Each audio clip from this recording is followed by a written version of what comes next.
Morning, everybody. Hope everybody's well. Happy Monday, TGIM. Happy Monday for everybody who's here live. Wherever you are, whenever you're here, thanks for being here. Audio, video, live on demand, whenever. Thanks.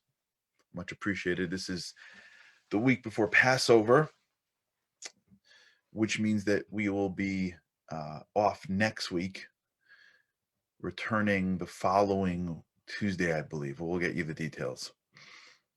This is an incredible period of time. As you know, if you've been with me for a little bit, holidays and events that take place in our history don't just happen. They happen and are memorialized for very specific reasons, right? Lots of stuff has happened in our history, lots. Not everything is sort of been memorialized in holidays and events that we commemorate, because while everything connects to spirituality and spiritual energy, there are certain things that connect in ways that we need to specifically learn from. So if we have a holiday coming up, it's not because a long time ago something happened. We don't roll like that. If we have something coming up, it's because we have opportunity. That means what's going on right now, no matter where you're connected, it don't matter. What's going on right now. The spiritual world is rocking.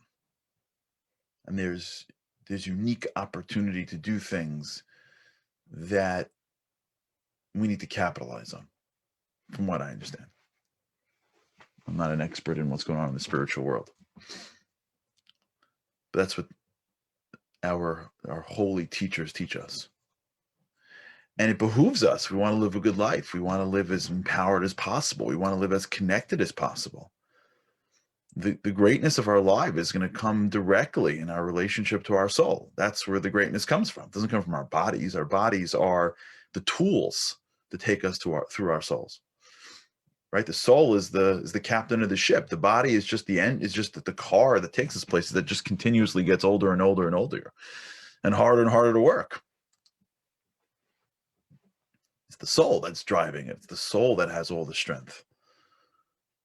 It's the soul that we can tap into in a way that is, in an infinite way. And so when we have times like this, and we can tap into the spiritual energy, that's when we become free, if you will. And I want to spend just a few days talking about this stuff, some of the lessons that we can learn, so that we can tap into them on the upcoming holiday. Again, regardless of your religion, connection, whatever, it doesn't matter. These are lessons for life that we need to focus on now, because now is the time. The store is open. Might as well. It happens all the time whenever there's change. There are certain people that seem to always profit on change. They've been spending years planning for a moment of dislocation, and then boom. They seem to create fortunes when everyone else doesn't know which way's up. Well, that's how it works sometimes in the spiritual world too. When you prepare for something, and then an event takes place like a holiday, and you capitalize on it, you change yourself in a way that you couldn't if you had done it a month before or a month afterwards. You can always do it, but there are times that are more opportune than others. So for the next few days, I want to really talk about it. We spoke last week about narrative, what narrative means. Now we're going to speak a little bit more about freedom.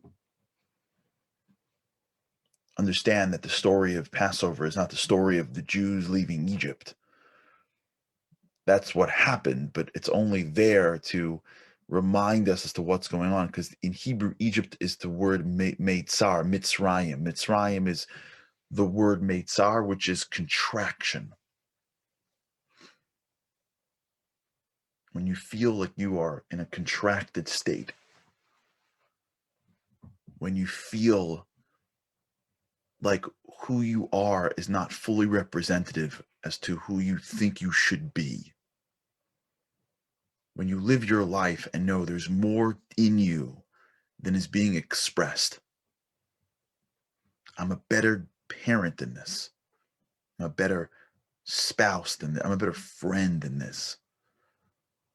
I'm much more spiritual. I'm much more generous than this. And we know because when we encounter other people that are like that, sometimes it really awakens something inside us. And sometimes it doesn't. And that's really a real it's a real indicator. When I stand before somebody and their life motivates me, it's because there's something about them that I know I can be. I don't want to be them, but there's a trait.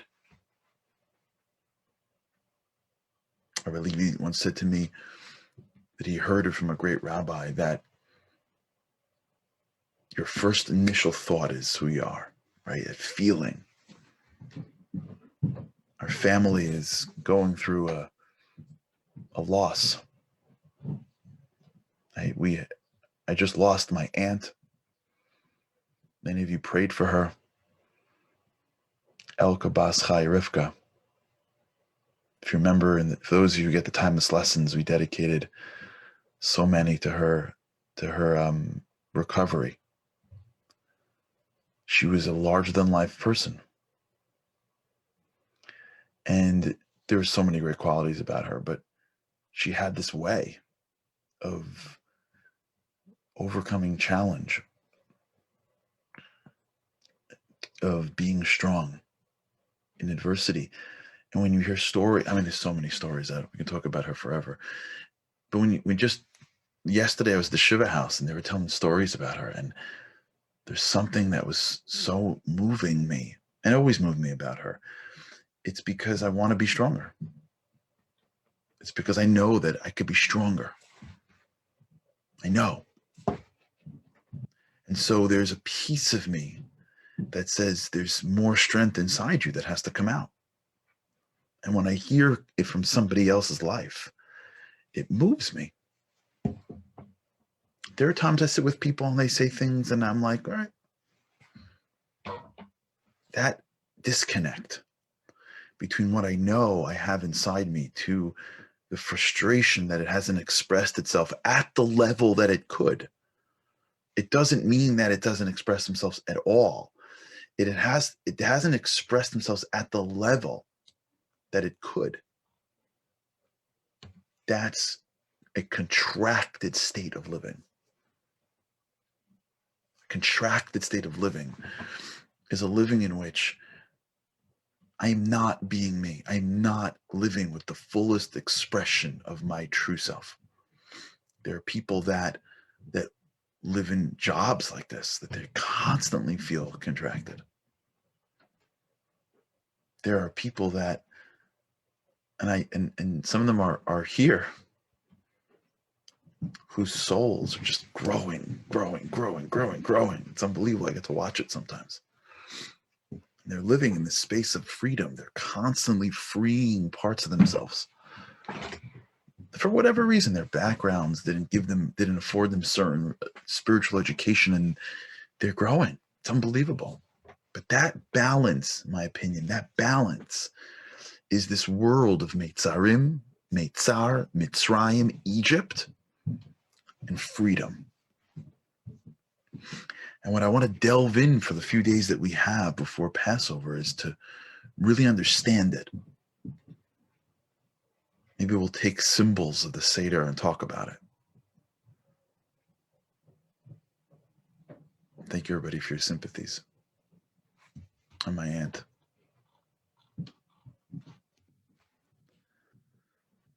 Let's start with one. This is a very unique day, today and tomorrow, in the Jewish calendar. It's hidden. It's hidden. But it's one of the most challenging days, one of the most powerful days in our history. So I want to take you back to Egypt. Now imagine, if you can, just for a few minutes, being in Egypt, watching 9 incredible plagues. Now, for a second, be there. The Jews have been in Egypt for 210 years. That is a long time. 210 years means that nobody alive knew anybody that wasn't a slave. And there was nowhere to go. There wasn't like, I know someone from London, I see Michael from Germany's on. There was no, we've got, a place in Israel. I went there after high school. I went there for the summer. A bunch of guys flew together. There was none of that. There was nowhere else. There was no Israel. There was just Egypt. They never heard of anybody that wasn't in Egypt. They had stories, but like 210 years back in those days. When you're so immersed in an environment for so long, the environment becomes a part of you. If you look at something very interesting, if you want to really do a little bit of anecdotal study, look at the Jewish community in the different exiles that it rests. You'll see different communities. It's amazing. Look at the Jewish community that have spent its exile in the Middle East and compare it to the Jewish community that spend its exiles in Europe and in Eastern Europe. They're different communities. How? They have the same exact Torah. They have the same exact tradition, because the whole culture seeps in. Look at the community here in America. It's a different community than the community that is in different parts of the world. The Eastern communities, the Western communities, the people are different. Why are they different for? They have the same Aleph Beis. They have the same Passover, Yom Kippur, because the cultures seep into everything that we do. And we all want to be part of the local host culture. Nobody wants to be, no human being wants to be outcasted.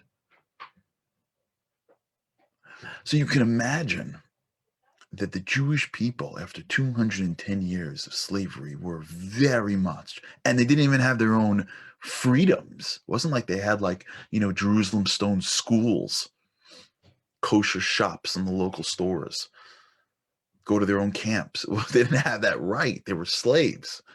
They were living in the Egyptian homes. They were serving Egyptians. They were building Egyptian pyramids. They were being forced to act, talk as much. I mean, they gathered whenever they can, to whatever extent they were able to. Now, the Egyptian host culture was the culture of idol worship. And the idol worships would worship the signs, the astrological signs, the zodiacs.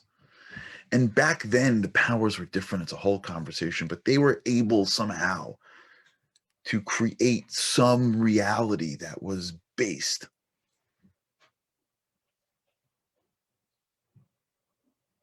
on spiritual idol worship. And when they was involved in that, there were physical manifestations that they would worship. Now, the most powerful zodiac, the father, if you will, the head zodiac was the zodiac of this month, which is the zodiac of the sheep. The sheep was considered to be the most powerful of all the zodiacs. And so the Egyptians would serve and worship, if you will, the sheep. That was sort of the center of the culture. Let's say our culture in America here today is probably celebrities. That's probably what our culture, if I would ask what's the American culture, it would probably be either celebrity or wealth or athleticism. It's very Greek.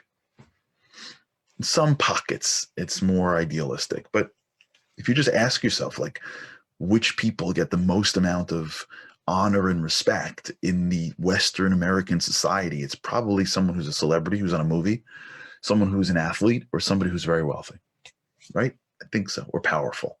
Power, wealth, celebrity. So if you can think about just a world in which we worship these people, where somebody who's on a screen walks down a block and people literally faint.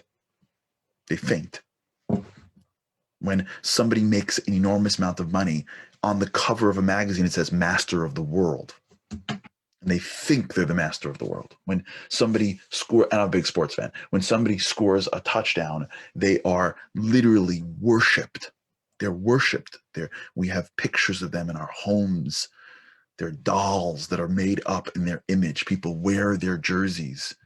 It's okay. I'm not judging it. I'm just mentioning it to build the paradigm for those who are already like getting uncomfortable that this is how we all live. It's okay. It's just reality. There are people that scream when they see someone that they know, that they've that's a celebrity. People will lie, cheat, and steal for a little power. This is the things that we worship, unfortunately or fortunately. I don't want to get into this. This is just the reality, unfortunately. If we worshiped real things, then it's a different conversation. Back then, if you could almost try to create the connection, the sheep, the zodiac, that was what people worshipped.